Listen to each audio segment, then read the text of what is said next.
Good morning, students. Today I am going to start your remaining chapter 2, topic food decay and food act. When we eat food, small bites of it get stuck between our teeth. जब हम खाना खाते हैं, जैसे कि ये teeth का पूरा ये है, हमने खाना वगैरह खाया तो जो बचा खाना है या जो भी इसका स्टक है वो इसमें फंस जाता है दांतों में, लाइक दिस इसमें फंस जाता है और यहाँ पर क्या करता है, इसको दांत को डिकेइंग करता है. So these bite of food stay between our teeth. If we don't brush our teeth carefully, the bacteria present in our mouth react with leftover food and the saliva and form thin sticky layer called plaque on surface of the teeth. This plaque, if not removed by brushing, forms acid with sugar present in the mouth. क्या होता है अगर हम इस पे जो आपका ये जो है इस पर हम ब्रश ना करें तो ये जो फूड है ये क्या करता है, एक लेयर सिक्रीट करता है और वो लेयर क्या करेगा, पीली पीली सी जो लेयर होती है, अगर हम उस लेयर को रिमूव ना करें तो ये लेयर जो माउथ में शुगर होती है उससे रिएक्ट करके एसिड बनाएगा. और जितना एसिड मतलब कहते हैं एसिडिटी ज़्यादा, एसिड ज़्यादा अमाउंट में बनेगा, इसका पीएच ज़्यादा होगा, तो वहाँ पर जो आपके टीथ होते हैं वो डिकेइंग होना स्टार्ट हो जाते हैं, like this.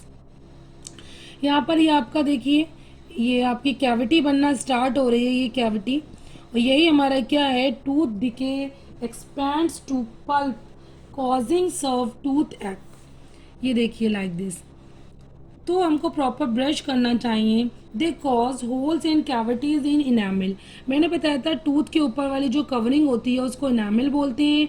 It is the hardest part in our body. This is called tooth decay. इसी को ही हम टूथ डिके बोलते हैं. Tooth decay cause the following problem: holes and cavities, foul smell, losing of teeth, toothache मतलब दर्द होगा, आपका stomach disorder होंगे. इससे tooth decay can be avoided by the following ways. We should avoid eating so much sweet ice cream and chocolate. हमें को बहुत ज़्यादा स्वीट आइसक्रीम चॉकलेट नहीं खाना चाहिए. We must brush our teeth at least twice a day. हमें दिन में कम से कम 2 बार ब्रश करना चाहिए. नेक्स्ट है आपका tongue. The tongue is a fleshy muscular organ attach at the back to floor of the buccal cavity. Buccal cavity के floor पर टंग प्रेजेंट होती है. It help in mixing saliva with food. Food में saliva का mixing का काम कौन करती है, टीथ करती है, वो टंग करती है. It help in the pushing and the swallowing the food into the food pipe. Food को सोलो करने के लिए उसको फूड पाइप में भेजने का वर्क टंग करती है. It help in getting the different taste of the food. It has several taste बर्ड. जब हम खाना खाते हैं हमें डिफरेंट डिफरेंट के टेस्ट लगते हैं, तो क्या होता है टंग के ऊपर आपके टेस्ट बर्ड प्रेजेंट होते हैं जो आपका सॉल्टी, सोर, बिटर, स्वीट को रिकॉग्नाइज करते हैं. नेक्स्ट है आपका स्लेवरी ग्लैंड. स्लेवरी ग्लैंड क्या करती हैं, अमाइलेज सिक्रीट करती हैं जो एक एंजाइम है that break down the starch in the food into sugar, जो कि स्टार्च को शुगर में कन्वर्ट कर देता है. Now come to next topic, pharynx and oesophagus. जो भी खाना आता है वो अंदर जाता है. ईसोफेगस जिसको हम विंड पाइप या फूड सॉरी विंड पाइप तो हम रेस्पिरेशन में यूज़ करते हैं, फूड पाइप जिसको हम फूड पाइप कहते हैं. खाना हमारा फूड पाइप में जाता है. Another short muscular tube called pharynx. यहाँ पर एक छोटी मस्कुलर ट्यूब होती है जिसको हम फेरिंग्स बोलते हैं. तो what is the function of the oesophagus. ये क्या करता है, pushing down of the food by wall of the oesophagus in a wave like action is called a peristalsis. क्या होता है, जो भी हम खाना खाते हैं ये वेव लाइक मैनर में अंदर जाता है और इस प्रोसेस को खाना अंदर आता है. हमारा खाना वापस क्यों नहीं लौटता, क्योंकि हमारे जो ईसोफेगस है उसमें एक मूवमेंट होती है जिसे पेरिस्टाल्सिस मूवमेंट कहते हैं, जिसकी वजह से फूड अंदर जाता है, बाहर नहीं आता. नेक्स्ट है आपका यहाँ पर स्टमक. स्टमक को देखेंगे, ये जे शेप स्ट्रक्चर होता है आपका. स्टमक जे शेप स्ट्रक्चर होता है. इसमें क्या होता है, इसकी जो इनर वॉल होती है, inner wall of the stomach contain gastric juice. अच्छे से इसको अंडरलाइन करेंगे। Gastric inner wall of the stomach, gastric gland होती है जो गैस्ट्रिक जूस का सिक्रीशन करती है। दीज ग्लैंड सिक्रीट गैस्ट्रिक या digestive juice which contain 3 substance. जो आपका गैस्ट्रिक ग्लैंड है जो गैस्ट्रिक जूस सिक्रीट कर रहा है उसमें 3 सब्सटेंसेस होते हैं, हाइड्रोक्लोरिक एसिड, पेप्सिन और mucus. Hydrochloric acid kill many harmful bacteria that enter with the food. It makes the medium in stomach acid which enhance the action of the digestive enzyme. ये आपके stomach का पहली बार किल करता है bacteria और आपके stomach का जो मीडियम होता है उसको एसिडिक बनाता है जिससे डाइजेस्टिव एंजाइम वर्क। बेटा देखते हैं अभी small intestine. The small intestine is the longest part of the alimentary canal. Largest कौन है? लिवर। लॉन्गेस्ट कौन है? Small intestine. It's about 7.5 metre long. ये 7.5 मीटर लॉन्ग होती है। हम इसका क्या पूरे स्ट्रक्चर से समझ ले रहे हैं। ये आपकी सलाइवरी ग्लैंड है, ये 1 2 3, ये रहा 3 सलाइवरी ग्लैंड। हमारा ये जो होता है मस्कुलर स्ट्रक्चर फेरिंग्स, यहाँ से टंग निकलती है और टंग ये हमारी यहाँ तक निकलती है। उसके बाद जो स्ट्रक्चर स्टार्ट होता है, after that one structure is arrive from here, that is called esophagus. Esophagus is also known as food pipe. Peristaltic movement occur in esophagus. Now esophagus continue with stomach. This is stomach. Stomach continue with small intestine. आपका जो stomach होता है side से आपका liver, liver is the largest gland. Liver contain a bile juice in bile gall bladder. Liver जो है आपका bile juice बनाता है जो कि गॉल ब्लैडर में सिक्रीट रहता है। ये आपका पेंक्रियाज है, लीफ लाइक। ये लार्ज इंटेस्टाइन और ये हमारा कंटिन्यू स्टमक हो रहा है small intestine. Digestion complete in small intestine. Remaining part of the food that's go in large intestine. Large intestine में जाकर ये सेमी सॉलिड फीसेस की फॉर्म में आपका क्या हो जाता है, बाहर निकल आता है। ये पूरा स्ट्रक्चर है और इसमें पूरे स्ट्रक्चर में मैंने आपको एक्सप्लेन कर दिया। हम जो नेक्स्ट पॉइंट जो डिस्कस करेंगे वो ये, जो कार्बोहाइड्रेट होता है वो ग्लूकोज में कन्वर्ट हो जाता है डाइजेस्टिव एंजाइम से।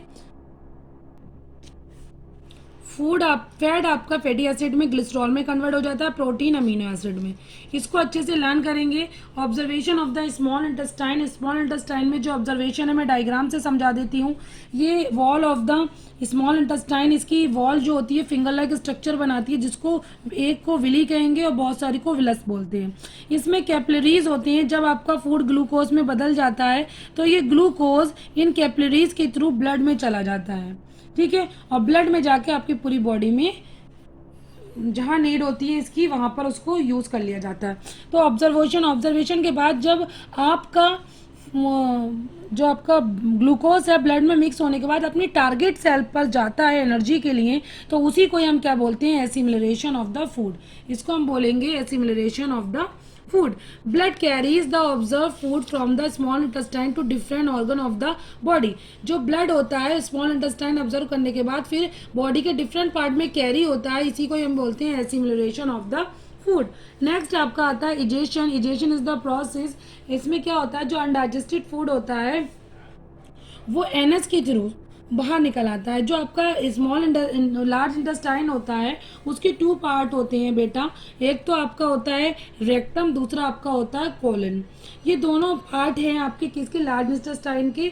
और फीसिस जो बनता है इस pass out of the body through the anus. Anus के थ्रू आपका पास आउट हो जाता है। नेक्स्ट टॉपिक आपका है न्यूट्रिशन इन अमीबा। अमीबा क्या होता है बेटा, यूनिसेलुलर ऑर्गेनिज्म है जिसका कोई शेप नहीं होता है। ये कभी भी अपना शेप चेंज कर सकता है। ये माइक्रोस्कोपिक प्लांट एंड ऑर्गेनिज्म को खाता है। इसकी जो बॉडी होती है, जैसे ये प्लाज्मा मेम्ब्रेन है, ये सीडोपोडिया बनाता है। सीडो मतलब होता है फॉल्स, पोडिया मतलब होता है पैर। ये सीडोपोडिया बनाता है और ये जैसी फूड आया इसको कैप्चर कर लेगा। जैसे कप शेप स्ट्रक्चर बनाया है इसने। आपकी ये छोटी सी वैक्यूल होती है, यहाँ पर सेल मेम्ब्रेन है और ये न्यूक्लियस है। जब सीडोपोडिया ये फूड अंदर चला जाता है, ये टिप दोनों आप मिल जाती हैं और फूड अंदर आ जाता है। फूड अंदर आने के बाद इसका डाइजेशन होता है, इसमें डाइजेस्टिव एंजाइम होता है, डाइजेशन होता है और डाइजेशन होने के बाद जो भी न्यूट्रिएंट्स वगैरह लेना होता है ये अंदर बॉडी में चले जाते हैं और वेस्ट आपका इसका बॉडी के बाहर आ जाता है। ये आपका डाइजेशन है, ये बाहर आ गया आपका। Is that clear? ये आपका क्या है, nutrition in amoeba. Nutrition in ruminants. Ruminants animals क्या होते हैं, काउ बिफेलो, ये रूमिनेंट्स एनिमल होते हैं। ये आपका फूड ले लेते हैं, स्टोर कर लेते हैं, स्टोर करने के बाद फिर डाइजेशन नहीं होता, फिर इसको वो दोबारा लाके माउथ में च्यूइंग करते हैं। च्यूइंग करने के बाद फिर इनका जो होता है फूड का कंप्लीट डाइजेशन होता है। इनका जो स्टमक होता है वो कंपाउंड होता है। इसके ये र्यूमेन, रेटिकुलम, ओमेसम और ये आपका एबोमेसम, ये इसके पार्ट्स होते हैं जिसको कंपाउंड स्टमक कहते हैं। ये देखिए इसके स्ट्रक्चर से समझेंगे। इसने आपका क्या करा, फूड लिया, फूड लेने के बाद ये आपका चला गया यहाँ पर होने, यहाँ पे आपका ये फूड आया, ये ह्यूमन फर्स्ट पार्ट है। उसके बाद यहाँ स्टोर होने के बाद दोबारा फूड गया च्यूइंग के लिए, च्यूइंग के लिए दोबारा फूड जाता है, फिर आता है आपका, आने के बाद इसका सेकंड पार्ट आपका रेटिकुलम में आता है। उसके बाद आने के बाद आपका ये ओमेसम होता है। ओमेसम में क्या होता है, यहाँ पर जो फूड आपका फर्स्ट चैम्बर और सेकंड चैम्बर से कहाँ एंटर करता है, थर्ड चैम्बर, जो स्मॉलेस्ट चैम्बर होता है ओमेसम, यहाँ फूड का फिर ब्रेक डाउन होता है, छोटे छोटे पीसेस में बट जाता है। Now food enter the fourth part that is called ओबेमेसम।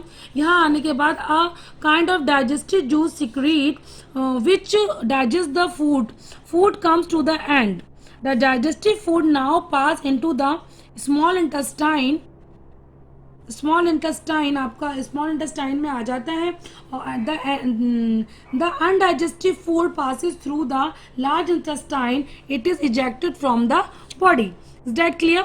This is the diagram of the compound stomach of the ruminant. ये हमारा इसोफेगस है, ये फर्स्ट आपका है रुमेन, रुमेन के बाद आपका आता है reticulum, after that omasum, omasum after that abomasum. ये ट्रू स्टमक है, ठीक है। यहाँ से फिर लार्ज इंटेस्टाइन में आएगा और फूड आपका पास आउट हो जाएगा।